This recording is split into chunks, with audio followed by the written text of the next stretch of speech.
Let's take a look at a node that is new to Houdini 21 called split by point attributes and how it actually works.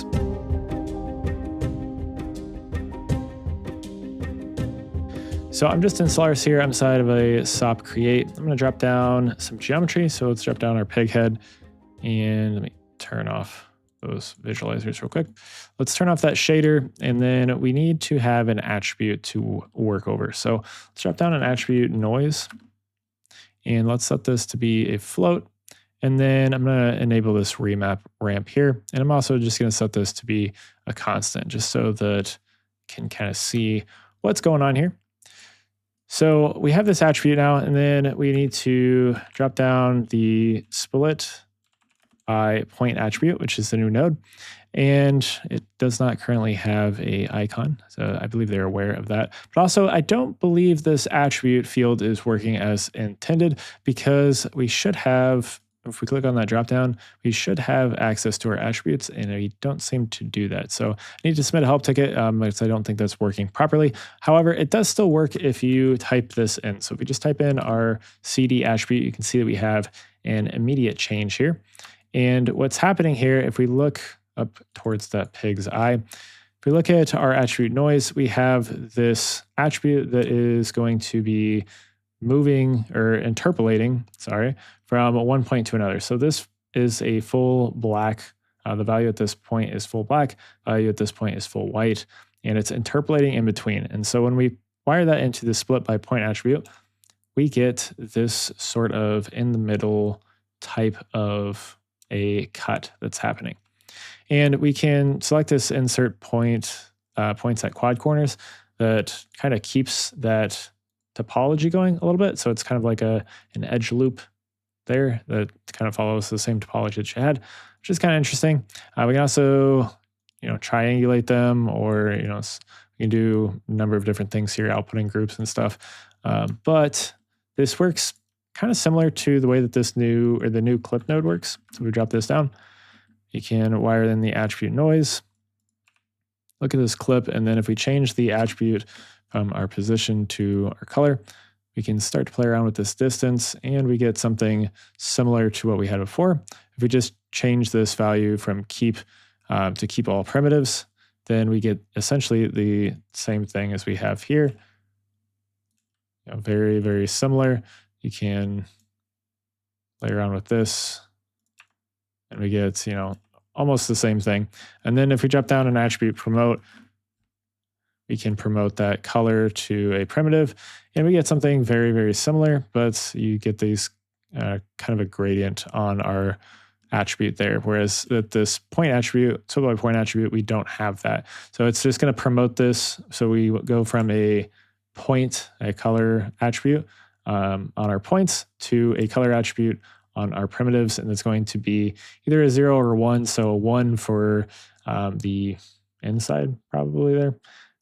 So the inside, and then I guess depending on what you would consider the inside, but anywhere that was white before is going to be a value of 1, and black values are going to remain their black values.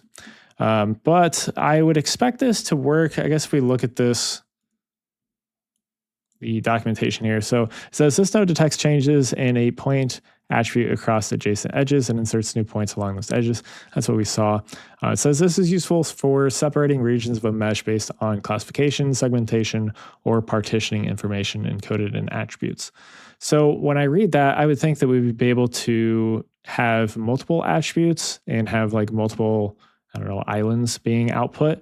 But it's not the case, it seems. So if I come in here, and let's say I add another value in here that's not, 1, then we don't get anything in between there, which is kind of a shame. Even, we're above a value of 0.5.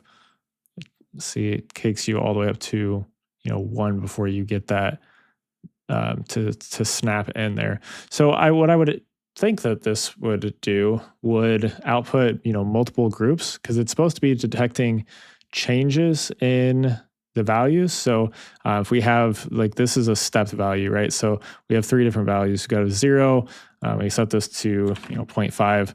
We have a 0.5, and then we've got a 1 value. So any change in between there, I would expect it to split at those values, but that's not how it seems to work. So I'm not sure if that's intended or not, but that seems to be how it's going to work. So hopefully that makes sense. If I can drop down a color attribute and kind of show you this as well.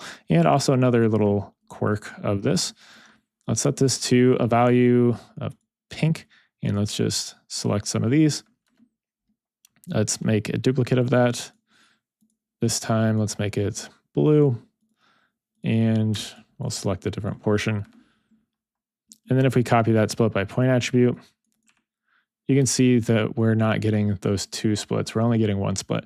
But if I bypass this blue value, or just wire through, we get this pink going on here.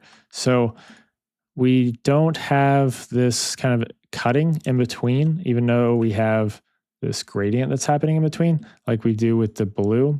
I'll just come back to that. We have this gradient that's happening in between our points, and so we get a cut in between those points. And the reason that we don't get one in between the pink values is it's only seeming to respect the first value of our color. So you can see there our channel is set to 1 there versus with our blue. If I look at this, if I look at our blue channel, we have that set to 0, right? So if I hover over these, you can see 0, 0, 1 versus this pink, we have 1, 0.5. So it's not going to give us that same split because it's seeing that value as 1 in between there. If that, hopefully that makes sense. So it's only evaluating that first value, which is a little weird. And if I just drop like a, let's do an attribute wrangle, I guess. Oops. So if we did like at mask is equal to at cd.r. And if we were to just look at that mask attribute, you see the whole thing is red there, versus if we look at it, whoops, with our blue, you can see we have this gradient that's happening in between.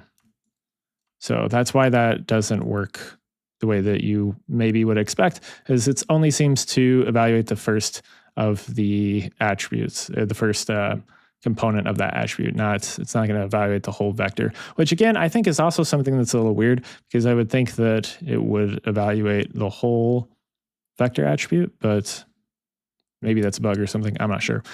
Anyways, this is how this worked. I wanted to show this. It's an interesting little node here. Like I said, kind of similar to the way that the clip node works, but again, not exactly the same thing with that either. And it allows you to do some cool things, like it's kind of like a similar thing to a inserting an edge loop, but just a little bit different, I guess. Anyways, hopefully this helped you out. Maybe you'll find some use for this. Let me know what you plan on using it for. If you have ideas, I'm open to hearing what your ideas would be.